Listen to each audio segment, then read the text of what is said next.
सायली की हालत देखकर परेश का सचिन पर गुस्सा फूट पड़ता है। सीरियल उड़ने की आशा में इस समय हाई वोल्टेज ड्रामा देखने को मिल रहा है। कहानी में जबरदस्त भावनात्मक मोड़ आता है, जहां सचिन के गुस्से का शिकार सायली बन जाती है। सचिन अपने गुस्से और गलतफहमी में सायली का दिल इतनी बुरी तरह तोड़ देता है कि सायली घर छोड़कर चली जाती है।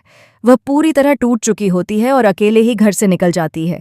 लेकिन किस्मत को कुछ और ही मंजूर होता है और रास्ते में उसका एक्सीडेंट हो जाता है। एक्सीडेंट इतना भयानक होता है कि सायली बुरी तरह घायल हो जाती है और उसे तुरंत अस्पताल ले जाया जाता है। उधर घर में जब सायली दिखाई नहीं देती तो पूरा परिवार परेशान हो जाता है। सभी लोग उसे हर जगह ढूंढने लगते हैं। कोई मंदिर जाता है, कोई उसके दोस्तों के घर जाता है, तो कोई आस पड़ोस में पूछताछ करता है, लेकिन सायली का कहीं पता नहीं चलता। आखिरकार परिवार वाले पुलिस स्टेशन पहुंचते हैं और वहां जाकर सायली के बारे में जानकारी लेने की कोशिश करते हैं। तभी उन्हें पता चलता है कि सायली को एक्सीडेंट के बाद अस्पताल में भर्ती कराया गया है। पुलिस बार बार सचिन से संपर्क करने की कोशिश करती है, लेकिन सचिन नशे में होने की वजह से किसी का भी फोन रिसीव नहीं करता। इस बात से पूरा परिवार और ज्यादा परेशान हो जाता है। जैसे ही परिवार वालों को अस्पताल का पता चलता है, सभी तुरंत वहां पहुंच जाते हैं। अस्पताल में सायली की हालत बेहद नाजुक बनी हुई होती है। डॉक्टर उसकी जान बचाने की पूरी कोशिश कर रहे होते हैं। डॉक्टर परिवार को बताते हैं कि अगर जल्द ही सायली को होश नहीं आया तो उसकी हालत और ज्यादा गंभीर हो सकती है। उधर सचिन को जब सुबह होश आता है तो वह घर पहुंचता है। घर का माहौल देखकर वह घबरा जाता है। तभी रोशनी उसे बताती है कि सायली अस्पताल में भर्ती है। यह सुनते ही सचिन के पैरों तले जमीन खिसक जाती है। वह बिना समय गंवाए तुरंत अस्पताल की ओर भागता है। अस्पताल पहुंचते ही वह देखता है कि दोनों परिवार वहां मौजूद हैं और सभी सायली के लिए बेहद परेशान हैं। जूही, अरुण, सायली का परिवार और सचिन का परिवार, सबकी आंखों में डर और चिंता साफ दिखाई देती है।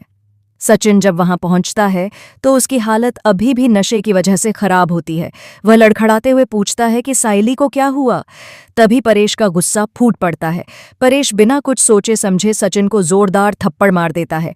पूरे अस्पताल में सन्नाटा छा जाता है। परेश गुस्से में सचिन से कहता है कि अब क्यों पूछ रहा है कि सायली को क्या हुआ।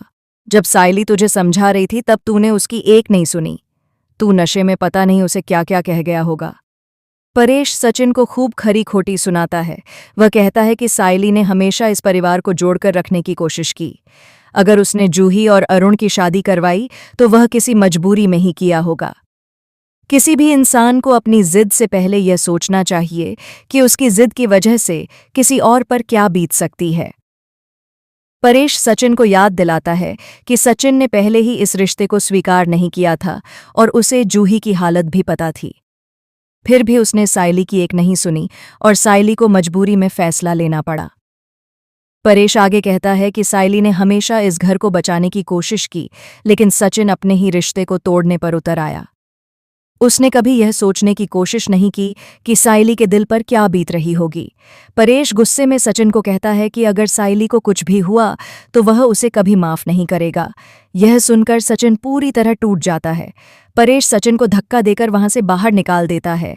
सचिन लड़खड़ाते हुए अस्पताल के बाहर चला जाता है और वहीं बैठकर फूट फूट कर रोने लगता है। उसे अपनी सारी गलतियां याद आने लगती हैं।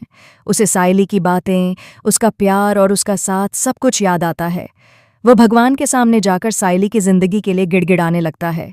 वह बार बार भगवान से माफ़ी मांगता है और कहता है कि अगर सायली ठीक हो गई तो वह कभी उससे दूर नहीं जाएगा। अस्पताल के अंदर डॉक्टर सायली की हालत संभालने में लगे होते हैं। परिवार के सभी लोग भगवान से प्रार्थना कर रहे होते हैं। हर किसी की नज़र आई सीयू के दरवाजे पर टिकी होती है। वहीं सचिन अस्पताल के बाहर बैठकर खुद को दोष देता रहता है। उसके मन में पछतावा साफ दिखाई देता है। उसे एहसास होता है कि गुस्से और नशे में उसने अपनी जिंदगी की सबसे बड़ी गलती कर दी।